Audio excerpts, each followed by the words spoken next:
Assalamu alaikum warahmatullah. So kamar yadda kuke gani wannan ina akan wato ainihin gold ne za USDT. Kamar yadda kuke gani already na riga na yi maki na order block ɗina. A kowane lokaci muna ta magana akan order block.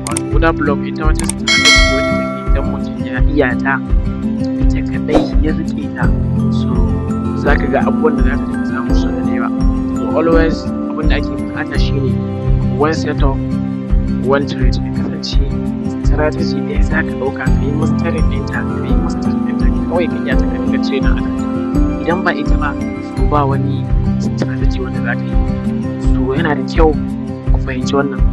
Idan kun duba anan za ku ga muna akan 4 hour time frame.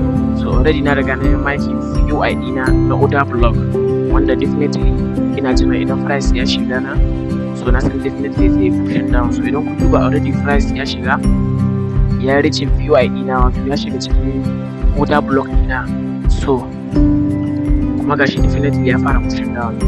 So shawarar da zan baku anan shine as a beginner, idan kana dan koyo, idan ka yi analysis naka akan 4 hour time frame, so sai ka dawo a 1 hour time frame ka samu confirmation da entry naka, saboda as a beginner 1 hour time frame za ta yi saving ɗinka da ba za ka rasa kuɗaɗe da yawa kai ba. Amma irin 15 minute time frame ko kuma 5 minute time frame, so price yana moving da sauri. Don haka idan kana da wata dala ko dala 20 sami da za ta iya bacewa.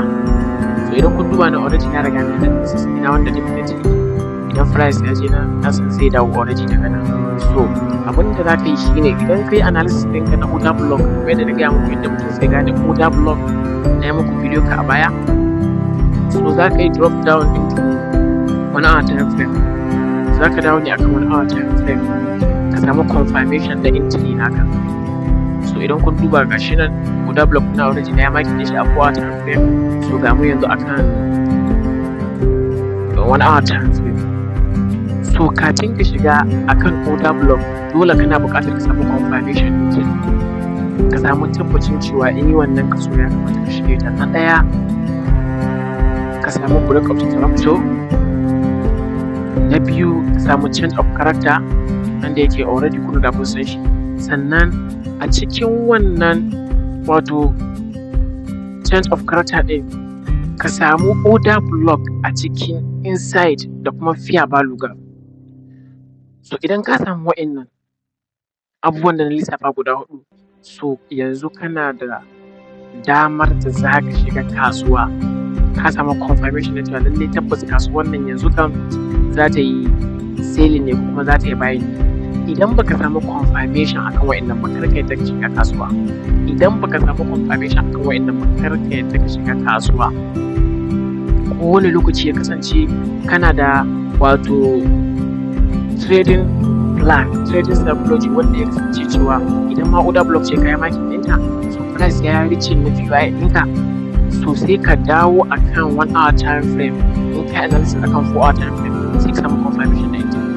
Dole ya kasance sai an samu break of structure kamar yadda kuke gani nan, dole ya kasance kuma a samu change of character kamar yadda kuke gani nan. So kuma ya kasance a samu order block a cikin wannan change of character ɗin da fair value gap. So idan kun duba na already mun samu change of character. Idan kun duba anan za ku ga mun samu break of structure, price ya break in structure ya ci gaba tafiya sama. So definitely sai ganin kuma ga mun samu change of character, which is price ya fara pushing down ne. So daga nan idan kun duba kuma mun samu order block, nan order block ce, nan ma order block ce, har guda biyu muka samu. So akan wannan order block din definitely ga price din ga order block din, so ga fair value gap. So definitely ga price din kuna gani ya koma ya ji ya mitigate na wannan ainihin fair value gap din. So daga nan already mutum zai iya shiga kasuwa. So idan kun duba wannan muna akan live trading ne, wanda gashi idan kun duba ta dan fara fita ta fara ba mu, amma za mu jira mu gani ni price din sai. So kuma not that, sani cewa kuma duk yadda kai analysis naka ya je daidai, so idan kuma ka zo shiga kasuwa kuma kasuwar za ta iya zuwa ta ta bayar da kai. Saboda me? Saboda kasancewa ba mu iya controlling na kasuwa. Za ka yi analysis ɗinka komai lafiya lau, ka zo kuma confirmation engine naka a small time frame komai lafiya lau, kuma ka shiga kasuwar, daga baya kuma kasuwar ta baka loss. So idan ta baka loss, kar ka ce wai analysis ɗinka ba daidai ba ne da sauransu. A'a, analysis ɗinka daidai ne, amma always abin da ake so ka yi remembering ka tuna shine ba za ka iya control ɗin kasuwa ba. As a retail trader ba za ka iya control na kasuwa ba, ba zan iya control na kasuwa ba. Za ka kuma anytime kuma za ta iya baka loss. Amma dai abin da ake so ya kasance ka samu full confirmation entry naka. In ka samu wannan confirmation din, to sai ka shiga kasuwa. Idan ka shiga kasuwa, so kuma da kuke ni already gashi ina akan live trade ne already, ko da nake guda muku wannan. So idan kun duba already gashi na zo na daga nan nake so in samu wato ainihin take profit dina. So daga nan kuma na sa stop loss dina.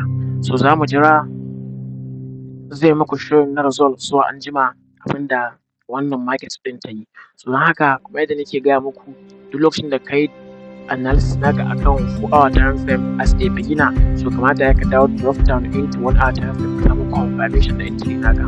So definitely zuwa anjima zan gwada muku yadda price insha Allah.